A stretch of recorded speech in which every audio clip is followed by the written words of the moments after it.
عليكم ورحمة الله وبركاته. ازيكم عاملين ايه؟ يا رب تكونوا بخير. ونبدأ بالصلاة والسلام على رسول الله.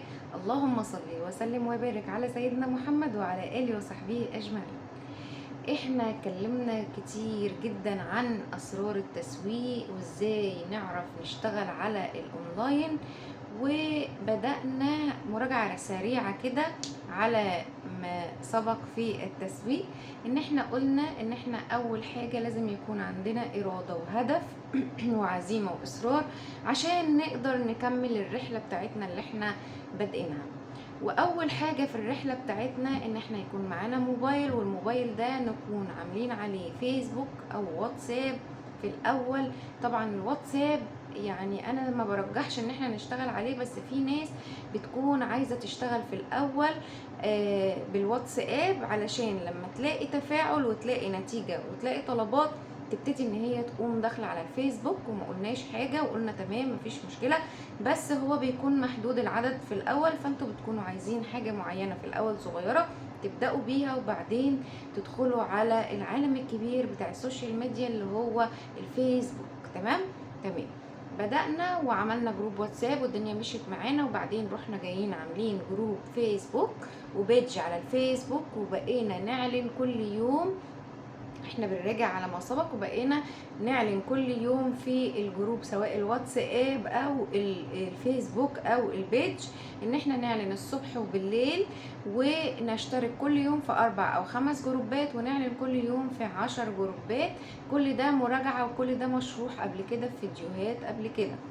تمام. طيب تمام، حلو قوي لحد كده، حلو قوي لحد كده. قلنا ان احنا في الاعلان بتاعنا بنحط ممكن ناخد كوبي وبيست من اي اعلان تاني، وبنحط اللينك بتاعنا عن طريق الهاشتاج، وبنحط رقم الموبايل في الفيديو بتاعنا. تمام، حلو كده لحد كده، حلو كده. المعلومات بتاخديها منين؟ بيكون انا مثلا لو انت معايا بتاخدي اللينكات بتاعت الجروبات بتاعت الفيديوهات بتاعت اي حاجة عندي، انا بحط فيها الحاجات. بتاخدي الصورة تعمليها حفظ وتنسخي الكلام وتعدلي فيه سواء بإيموشي او ايموجن او زي ما بتسموه حاجة شكل مثلا او كلمة او حرف او اي حاجة، او تغيري الصور. بدل ما انا مثلا عالنه النهارده بقاهر الدهون وانتوا عالنين تعلنوا مثلا بمبيد النمل والصراصير، تغيروا في الصورة مثلا بدل ما انا حاطه صورة دعاء رمضان بنت لاستر، انتوا حطوا صورة تانية مثلا تخصكم تكونوا انتوا عاملينها ريفيو. او لو مش عارفين ازاي اصلا تعملوا الريفيو، هنشرح برضو في حلقة تانية ان شاء الله بإذن الله طريقة عمل الريفيوهات بتتعمل ازاي. تمام، دي حاجة مهمة جدا. واحنا مشينا كده وعملنا كده وقلنا ان احنا في مثلا 20 صفحة نقدر ان احنا نحط في 20 كومنت في 20 صفحة. تمام. تمام، حلوة قوي. كل دي اساليب من اساليب التسويق، كل دي اساليب من اساليب التسويق. قلنا ان في اسلوب تاني من اساليب التسويق، او في حاجات تانية في التسويق مهمة جدا، هي ان احنا نكون عارفين نكتب المحتوى، وهي ان احنا نكون عارفين ازاي نعمل صور لنفسنا. مش لازم نكون ديزاينر مثلا او يعني واو كده عشان نقدر ان احنا نقدر نعمل ديزاينات والكلام ده. احنا ممكن ببرامج بسيطة جدا، برامج سهلة جدا، نقدر ان احنا نعمل لنا مثلا صورتين ولا حاجة تبقى خاصة بينا، نقدر ان احنا نعمل فيديو خاص بينا، قصدي لوجو خاص بينا. نقدر ان احنا نعمل مثلا حاجة خاصة بينا، ممكن ما تكونش لوجو، ممكن تكون حاجة شبيهة للوجو بس انا عاملاها حاجة خاصة بيا. لما بعلن بحط الحاجة دي، الدباجة دي او الحاجة دي تكون بتدل على ان ده حاجة مثلا لدعاء رمضان بنت لاستر. فكده احنا بدأنا ومشينا صح صح صح صح، واعلنا وكل يوم بنعلن الصبح واخر النهار في الجروب والبيدج بتاعنا. وننصح نصيحة كده حلوة، مش كل حاجة في البيدج مثلا مش كل حاجة طبعا زي ما انا ما قلت ان هي تكون اعلان بقى قاهر الدهون بيعمل كذا، قاهر مش عارفة ايه، معرفش ايه الكلام ده كله. لا، لازم يكون في على الاقل ولو نصيحة لست البيت، حاجة مفيدة ليها، حاجة تستخدمها. مثلا تكون مثلا المبيض ليه استخدامات عديدة، فاحنا لازم نوظف المنتجات بتاعتنا في حاجات اكتر واكتر من الحاجة الوحيدة اللي تكون مختصة بيها. عشان ست البيت لما يكون عندها مشكلة تقابلها في البيت لازم تكون عارفة ان المنتجات دي تقدر تحللها القصة، حتى لو كان ده مش نفس المنتج اللي هيقوم بالعملية التانية دي. تمام. تمام، حلو كده، حلو قوي. يبقى احنا لازم ننصح ستات البيوت في البوستات بتاعتنا.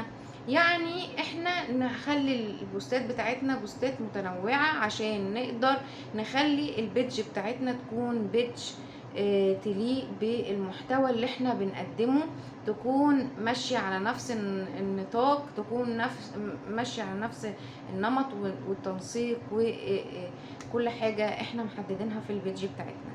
تمام. تمام، حلو قوي. طيب يا مدام دعاء، انا لما باجي بكون عايزة اكتب بوست لوحدي بس مش بعرف اكتبه من A to Z لوحدي. انا ممكن زي ما انا ما قلتلك او قلتلك ان انت تاخد البوست زي ما هو وانت تعدل الكلام في الاول، اعمله تعديل. بعد كده اقعدوا الفوا وشوفوا التأليف بتاعكم ده هل هيبقى مفيد، هل هيفيدكم، هل البوست ده لو نزلته محدش هيضحك عليا. الناس بتحب كمان البوستات اللي فيها افكار، اللي فيها حيلة وطريقة حل الحيلة. الناس بتحب الطريقة دي في التسويق جدا. بس حاولوا ان انتوا ما تستغلوش ضعف حد او حاجة حصلت لحد في ان انتوا تطلعوا بيها ترند.